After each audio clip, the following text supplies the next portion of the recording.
बसंत पंचमी के बाद अगर आपने सरस्वती माता की चौकी ऐसे ही हटा दी तो समझ लीजिए आपने अपने बच्चों की पढ़ाई भविष्य सब गलत असर डाल दिया। 90% लोग ये एक गलती कर बैठते हैं और फिर कहते हैं मेहनत करती हूँ और रिजल्ट नहीं आता। आज जाने चौकी हटाने का सही तरीका।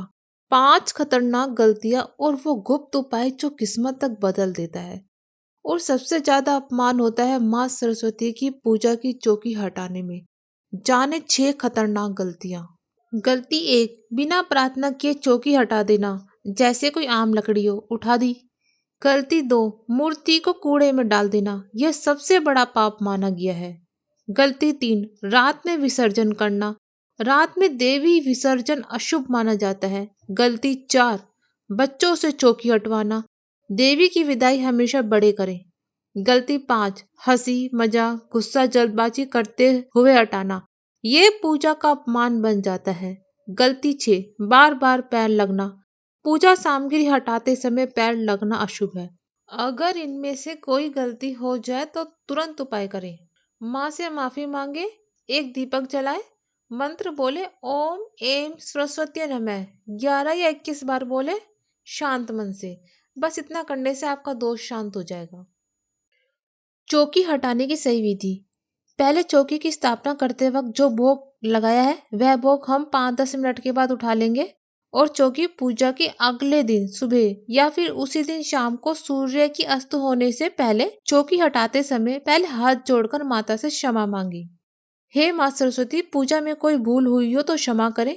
कृपया करके अपने लोक पधारे और हमें विद्या बुद्धि का आशीर्वाद दें। फिर पूजा सामग्री फूल फूल माला इनका विसर्जन कर देंगे। दक्षिणा किसी कन्या को दे दे। श्रृंगार का सामान चूड़ी बिंदी मेकअप का सामान जो आपने माता को चढ़ाया है वह आप दान करें या खुद इस्तेमाल करें। माता रानी को चुनरी दोबारा धोकर मंदिर में किसी भी देवी देवता को आप दोबारा से चढ़ा सकते हैं। फिर आप आरती की किताब अपने घर के मंदिर में रखें। शिक्षा से जुड़ी वस्तुएं कॉपी पेन पेंसिल जो भी आपने रखी है वह आप किसी बच्चे को दे दे। दीपक मिट्टी का लिया हो तो बत्ती समेत विसर्जन कर दे। पीतल की जोत है तो आप पीतल की जोत धोकर दोबारा से इस्तेमाल कर सकते हैं। शंख घंटी धोकर मंदिर में रख ले। फल मिठाई बच्चों समेत स्वयं ग्रहण करें। पीला कलावा जो सरस्वती को चढ़ाया है वो अपने दाएं हाथ में बांध दे।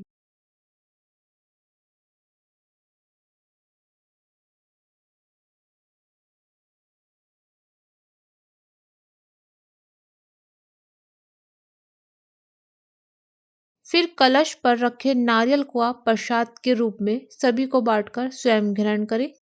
कलश के नीचे जो चावल आपने रखे हैं वो आप पक्षियों में डाल दे। अशोक के पत्ते विसर्जन कर दे। कलश का जल सारे घर में छींटे डालकर बचा हुआ जल पौधों में डाल देंगे। सरस्वती माता की मूर्ति या फोटो अगर आप मंदिर में विराजमान कर सकते हैं तो आप कर दीजिए, नहीं तो कोई बात नहीं। आप इस मूर्ति पर पहले जल की छींटे लगा दो।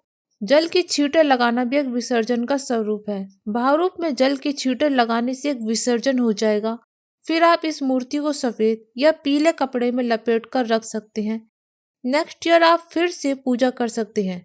चौकी का कपड़ा दोबारा धोकर इस्तेमाल कर लें। चौकी पर गंगाजल छिड़क कर चौकी को सम्मान से रख दें।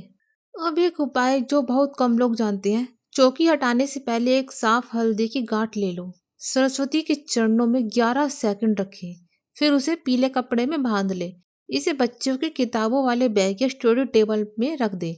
यह उपाय एक खास उन बच्चों के लिए जो मेहनत तो करते हैं लेकिन रिजल्ट नहीं आता। एक सच्ची घटना जाने। एक गांव में एक परिवार था। हर साल पूजा करता था सरस्वती माता की, लेकिन मूर्ति कूड़े में डाल देता था। धीरे धीरे बच्चों की पढ़ाई बिगड़ गई, धंधा बैठ गया। पंडित जी से उपाय कराया, अगले साल सही विधि से विसर्जन किया। आज वही बच्चा इंजीनियर है। यह वीडियो सेव कर लो, बसंत पंचमी के अगले दिन काम आएगी। कमेंट में लिखो जय मां सरस्वती, आपकी मनोकामना जरूर पूरी होगी।